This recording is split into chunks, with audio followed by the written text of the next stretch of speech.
वचन, मन और कर्म। यदि हम किसी तीर्थ में जा रहे हैं, हम किसी तीर्थ में पहुंच रहे हैं,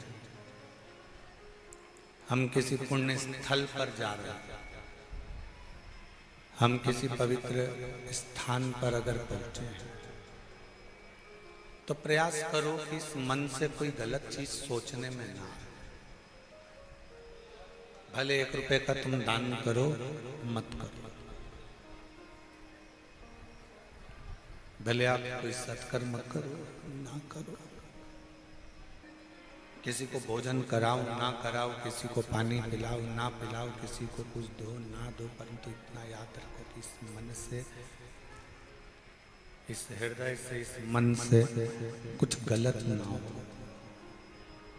मन से कुछ गलत ना हो।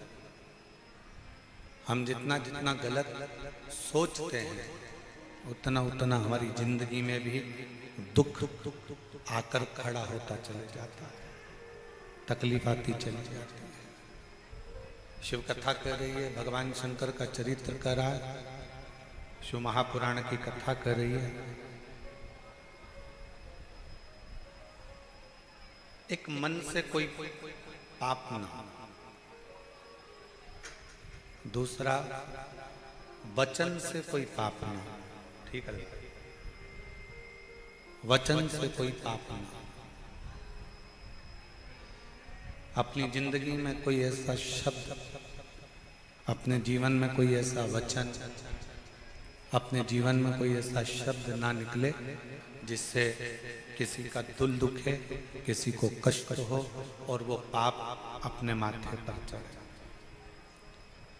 और तीसरे नंबर पर है कर्म, जिसके लिए हम पहले भी बार बार बोलते रहे हैं कि मत बुरे कर्म कर बंदे, वरना पछताएगा। भगवान की आंखों से तू बच नहीं पाएगा, तू बच नहीं पाएगा। अरे ओ अज्ञानी, मत कर नादानी।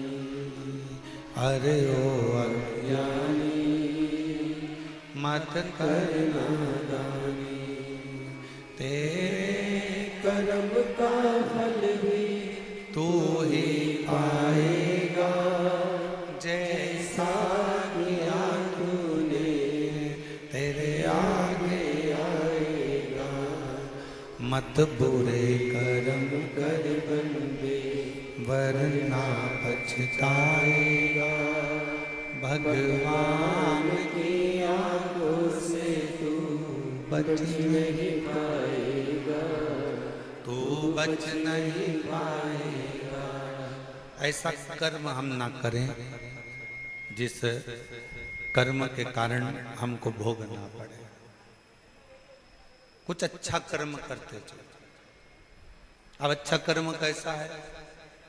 नहीं है अपने पास में देने के लिए धन किसी को, तो क्या हम पाप कर रहे हैं? हमारे पास में नहीं है किसी को भोजन कराने के लिए अन्न, तो क्या हम पाप कर रहे हैं? हमारे पास में इतनी पूंजी भी नहीं है हम किसी को पानी पिला सकें, इतना भी हमारे पास में नहीं है, तो क्या हम पाप कर रहे हैं?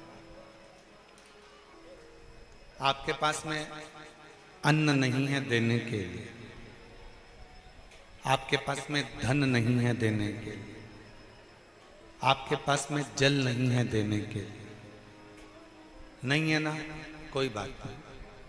पर इतना तो कर सकते हो कि कोई अगर भंडारा कर रहा है, कोई अगर भूखे को भोजन करा रहा है, कम से कम उसके लिए आसन तो बिछा सकते हो।